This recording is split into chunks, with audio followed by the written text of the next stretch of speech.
त्यानंतर बघूया चंद्रपुरातली बातमी। चंद्रपुरात शेवटच्या क्षणी उमेदवाराचा पत्ता कट झालाय। अजय सरकारना शेवटच्या क्षणी उमेदवारी नाकारण्यात आलेली आहे। रॉबिन विश्वास याला आयत्या वेळेला उमेदवारी देण्यात आलेली आहे। चंद्रपुरात शेवटच्या क्षणी वेगवान घडामोडी घडताना दिसतात। चंद्रपुरात आमदार किशोर जोरगेवार यांनी आक्षेप घेतलेल्या अजय सरकार याला पक्षाने अखेरच्या क्षणी उमेदवारी नाकारली आहे। गुन्हेगारी पार्श्वभूमी असलेल्या अजय सरकारच्या जागी शेवटच्या क्षणी प्रभाग क्रमांक 4 इथं रॉबिन विश्वास यांना भाजपच्या या कार्यकर्त्याला उमेदवारी देण्यात आली। तर प्रभाग क्रमांक 3 इथं जोरगेवार यांनी आक्षेप घेतलेल्या पूजा पोतराजे आणि तिकिटासाठी पक्षश्रेष्ठींसमोर गोंधळ घालणाऱ्या चंद्रकरा सोयाम या दोघांनाही पक्षाने एबी फॉर्म दिलेले आहेत। प्रदेश अध्यक्ष ज्या एबी फॉर्मला सर्टिफाईड करतील तोच उमेदवारी अर्ज ग्राह्य धरण्यात येईल, अशी माहिती आमदार जोरगेवार यांनी दिलेली आहे।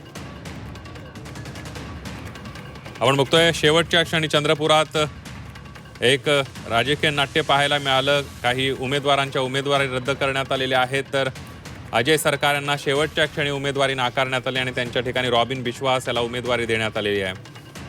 2 उमेदवार असे होते ज्यांना आमदार किशोर जोरगेवार यांनी आक्षेप घेतलेला होता। त्यामधले अजय सरकार याला पक्षाने अखेरच्या क्षणी उमेदवारी नाकारली आहे। गुन्हेगारी पार्श्वभूमी असल्यानं जोरगेवार यांनी या नावाला आक्षेप घेतलेला होता। तर दुसरीकडे प्रभाग 3 मधून पूजा पोतराज यांना सुद्धा आपण बघतोय पोतराजे आणि तिकिटासाठी पक्षाने गोंधळ घालणाऱ्या चंद्रकरा सोयाम या दोघांनाही पक्षाने एबी फॉर्म दिलेले आहेत।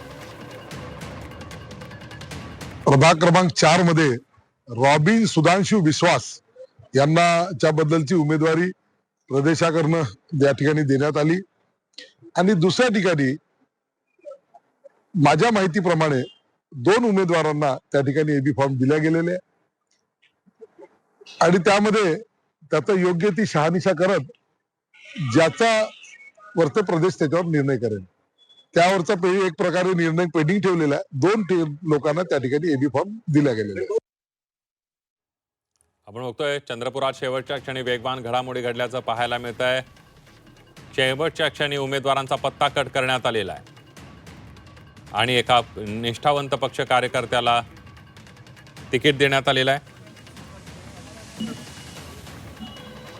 एकूण 66 नगरसेवक संख्या असलेल्या चंद्रपूर मनपाच्या निवडणुकीसाठी सुमारे 3 लाख मतदार 15 जानेवारी रोजी मतदान करणार आहेत। आज उमेदवारी अर्ज भरण्याचा शेवटचा दिवस होता। प्रमुख राजकीय पक्षांमध्ये केवळ भाजप आणि शिवसेना शिंदे गटानं युती केली आहे आणि त्याच्यापैकी 8 जागा या शिवसेना शिंदे गटाला मिळालेल्या आहेत। बाकी 58 जागा ज्या आहेत त्या भाजप लढवणार आहेत।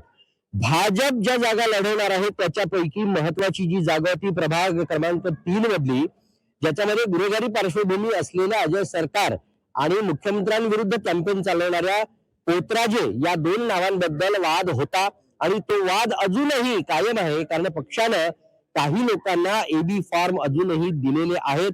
आता प्रत्यक्ष छाननीनंतर ते स्पष्ट होणार आहे। दुसरीकडे महायुतीतील तिसरा घटक पक्ष असलेल्या अजित पवार गटानं स्वतंत्रपणे 40 उमेदवार या ठिकाणी उभे केलेले आहेत। काँग्रेसच्या समविचारी जे महाविकास आघाडी मधली घटक पक्ष आहेत त्याच्यापैकी कुणीही काँग्रेस सोबत जायला तयार नाही। त्याची वेगवेगळी कारणं आहेत। वंचित सोबतची आघाडी त्यांची अधिक जागांच्या मागणीमुळे तुटलेली आहे। त्यासोबतच शरदचंद्र पवार गटाने आमच्याशी चर्चा केली नाही आणि जेव्हा मागणी केली तेव्हा अतिशयोक्तीची मागणी केली असंही काँग्रेसने म्हटलं आहे। आणि या पुढच्या काळामध्ये उबाठा शिवसेना, वंचित आघाडी आणि महाविकास आघाडीतले घटक पक्ष असलेले इतर उमेदवार यांच्याशी काँग्रेसला संघर्ष करावा लागणार आहे। छाननीनंतर प्रत्यक्ष चित्र हे स्पष्ट होणार आहे। या पुढच्या काळामध्ये सगळ्या पक्षांना आपल्या नाराज कार्यकर्त्यांना थांबवून ठेवणं ही प्रायोरिटी राहणार आहे। आशिष अंबाडे, झी मीडिया, चंद्रपूर।